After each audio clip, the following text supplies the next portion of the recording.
What's up, everyone? In today's video, we are going to be exploring 2 abandoned cemeteries. Each cemetery has graves ranging from the late 1700s into the early 1900s. The second graveyard is absolutely unbelievable. Want to see what we find? Stick around to find out. Alright, everybody. So today's video is going to be a little bit different. We're not going to be on the bike today. Instead, we are going to be in this beautiful 2000 Jeep Cherokee.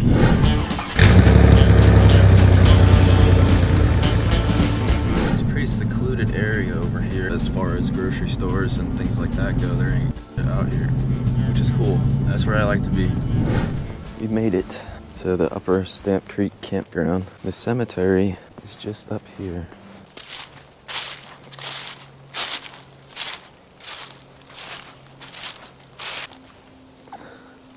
Chitwood Cemetery, circa 1850.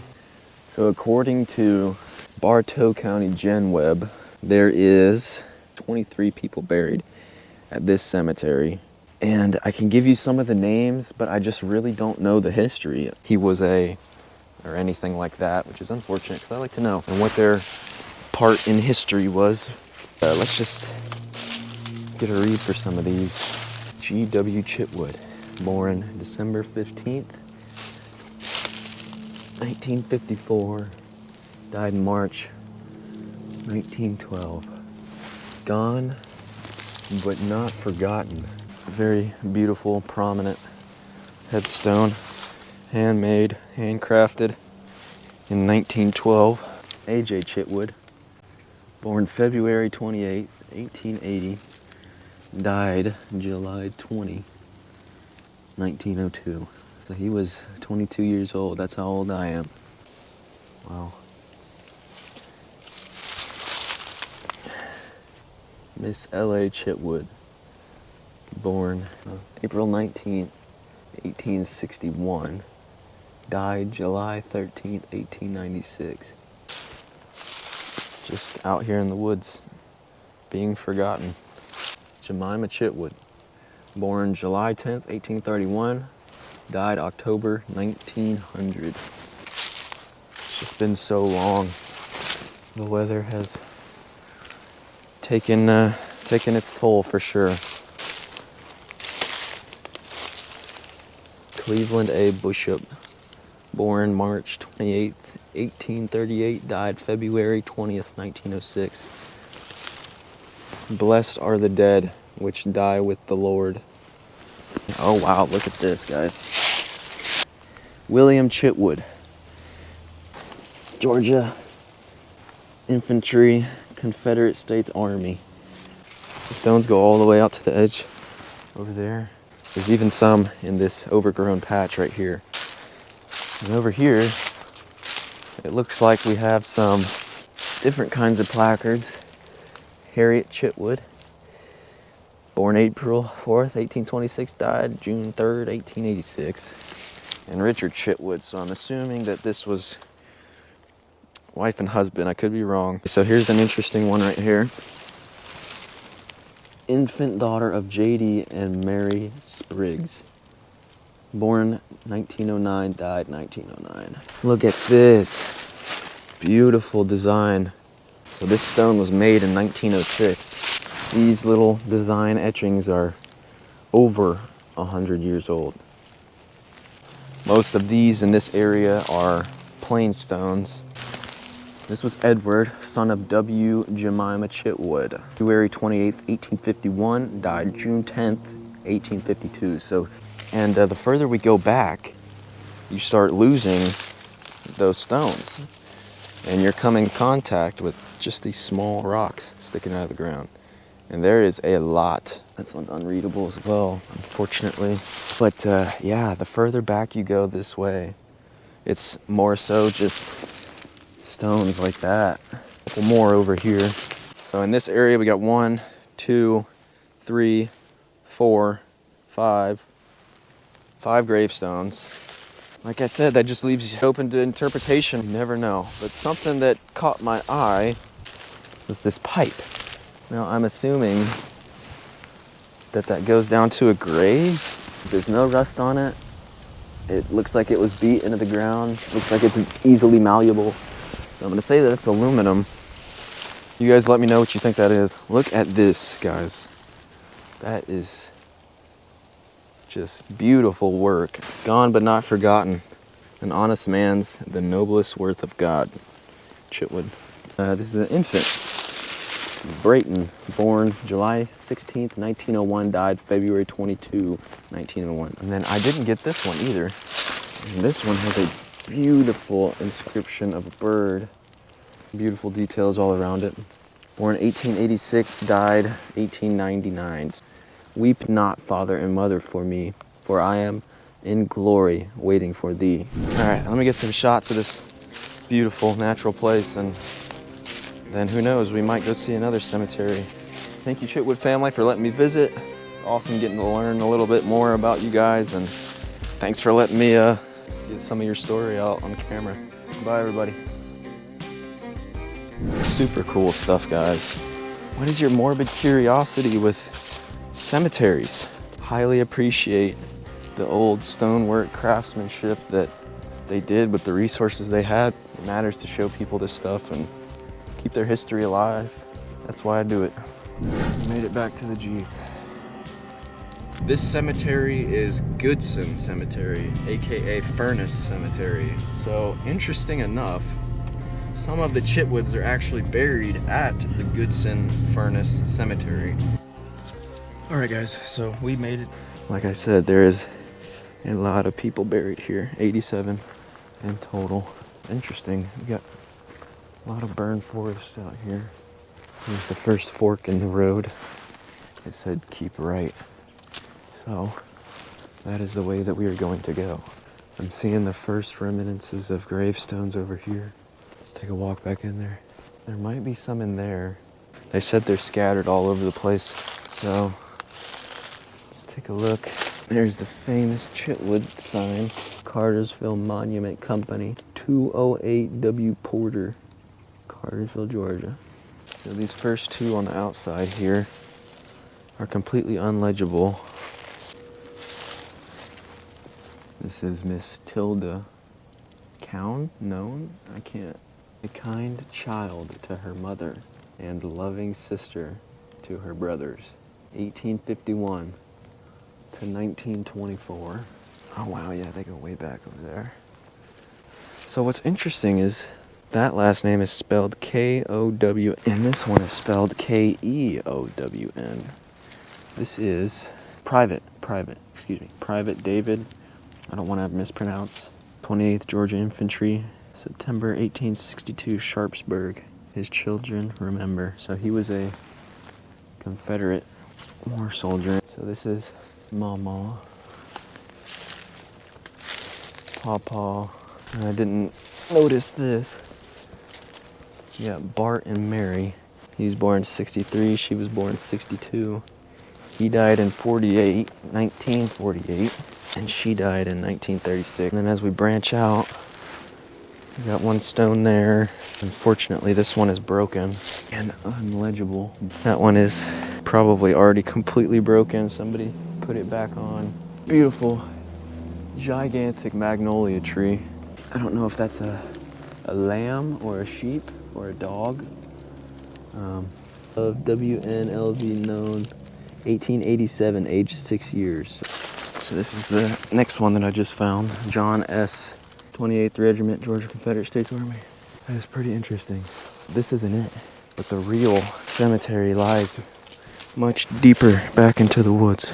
As you can see, we got two more headstones just on the edge of this big brush area. And then, if you keep walking, I see a bunch over there. They're everywhere. Got more headstones in a sunken grave. This place is massive. And there's another one here. See what I'm talking about, you guys? It's just these piles of rocks. Let's walk in down here and get an idea of who all's buried here. Mary N. Tidwell, born August 28, 1885, died August 31. She died 3 days after her birthday. This is an infant to the right of her. I think this place is too big for me to cover in this video. Georgia R. Tidwell. So right here we got a mother and a father. James M. Tidwell, born July 18th, 55, died October 1926. His wife, Susie Tidwell, March 6th, 1855, May 28th, 1926. So they died the same year. This is just crazy stuff. 1882 to 1941, John J. Tidwell. Wow, you guys. This place is absolutely massive. Absolutely massive. 1898. Wow. This is crazy. Mary Amanda, daughter of J.T. and Celia Mitchell, born November 25th, 1885. Died July 22nd, 1887. John F. Waters, January 29th, 1886, October 8th, 1936. There are so many out here, y'all. William McDonald, born June 13th, 1890, died March 28th, 1917. This design work here, y'all. Looked at as much stuff on the outside as I can, and it led me to this. An enclosed internal cemetery. But before I walk in there, around over here, to check these out. If anybody can tell me what these were used for, you would be helping me out a lot. I don't exactly know. You got those things. You got another stone here. Like I say, there's so many of them out here. I'm just trying my hardest not to step on anybody. So there's 2 people buried there for sure, and it has sunken almost completely in. I don't know how well y'all can see that, but we'll read that gravestone on our way around, because we're gonna come in here and check out all that we can, and then there's a bunch more over there. So first things first, we got a plain stone. I'm sure that's an armadillo. I'm sure they're having a ball out here. That's a big gravestone. But we can get in here and walk around a little bit and see if there's anything we can't read. I mean, there's a ton of them throughout here that you can't even get to. I got Margaret C. Rogers, 1834 to 1864. Juliet McCaskey Rogers, 1812 to 1866. James C. Rogers, 1811 to 1896. There's a bunch all throughout here. I don't think anybody keeps up with this place anymore, as it's pretty obvious, but we can walk around the perimeter. Esther Rosalie, daughter of Joseph and Margaret Rogers, 1882, 1883. We'll walk on the side. L. Dover, born 1909, died 1909. Budded on earth to bloom in heaven. Let's walk around here. Elizabeth Rogers, that's a very prominent big one over there. Probably somebody of importance. I don't know if that's a lamb or an armadillo. It looks like a lamb. Sumney, daughter of E.A. and L.E. Jenkins, born 1883, died in 1892. Let's walk up in here just a little bit if we can. This used to be a very accessible graveyard from what it looks like, but now it's just been taken back by the intense shrubbery.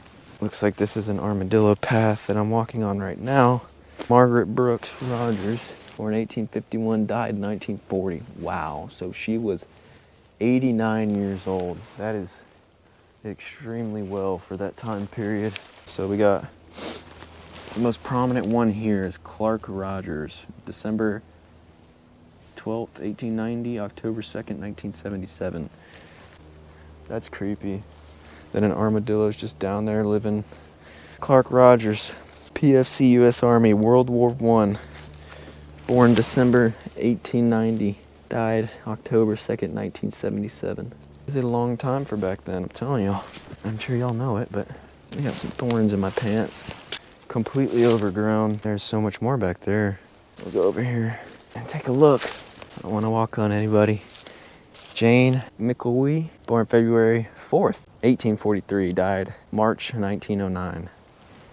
Wow. All right. So now we're getting to the Goodsons. J.O. Goodson, born December 1853, died in August 1925. Wife Kate Jenkins.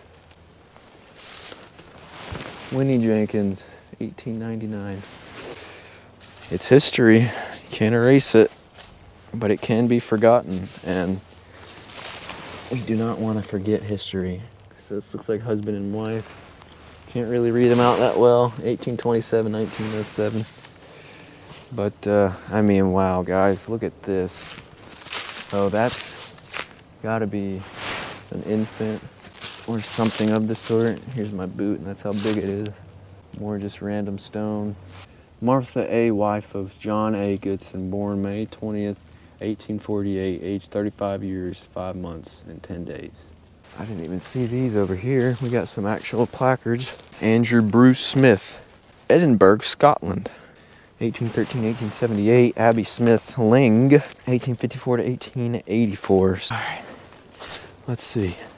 This is a old, oh wow, there's more over there, holy shit. Yeah, you can't read this at all. Check this out, guys. So, this was obviously a very young child that passed away, and that is something else. Look at that. That angel has a stone in her hand.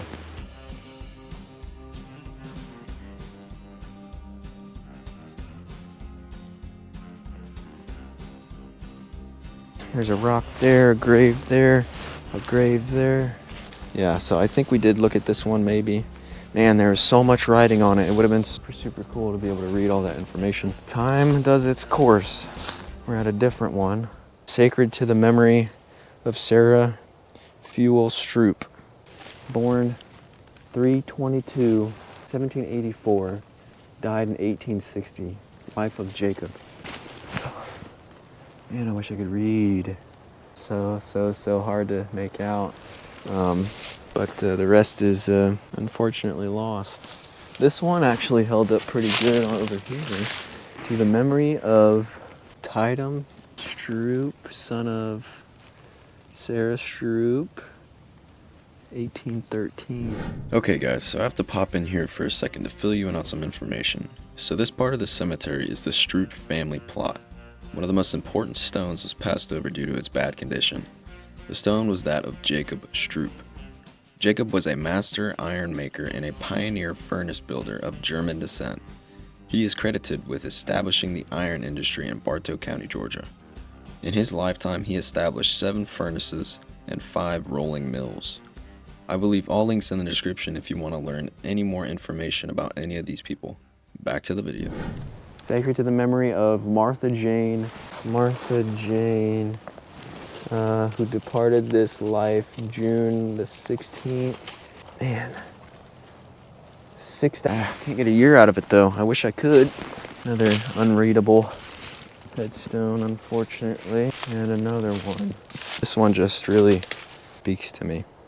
I'm not touching anything, not taking nothing, I'm not doing none of that, but I'm just in awe. And it looks like a tree branch or something has fallen on it at one point in time. That was incredible. I don't think I've ever seen so many of those in one spot. It looks like this was a very old headstone, just a rock, no engravings. And yeah, this is the back side of the cemetery. It looks like a mound burial of some sort. Yes, there are many gravestones inside of here. You can see that one right there. Maybe I'll crawl in here to check it out, but Frank Trantham, born August 1892, died 1913. A very young man. And then you got this one here. Wow, this one is extremely legible. That's cool. 1854, died in 1926. Gone but not forgotten. There is just, oh yeah, a lot more of them in here than I would have thought. Just take one more gander. This white one over here is really piquing my interest. So it looks like they're all spread out through here, which is a shame that nobody's maintained this. Look at that beautiful marble hand stonework. That is beautiful, beautiful, beautiful. Susan Davis, born August 11th, 1836, died September 6th, 1896. Joseph Davis, born October 29th, 1832, died October 29th, 1903. Look at this design. Very similar to one of the ones at the Chitwood Cemetery. Estill Baker, born June 30th, 1888, and she died 1908. And that is Goodson Furnace Cemetery. It's going to be a little bit of a different episode. I think you guys might enjoy it. We've seen a lot of cool things today, and I hope that you guys enjoyed coming along with me.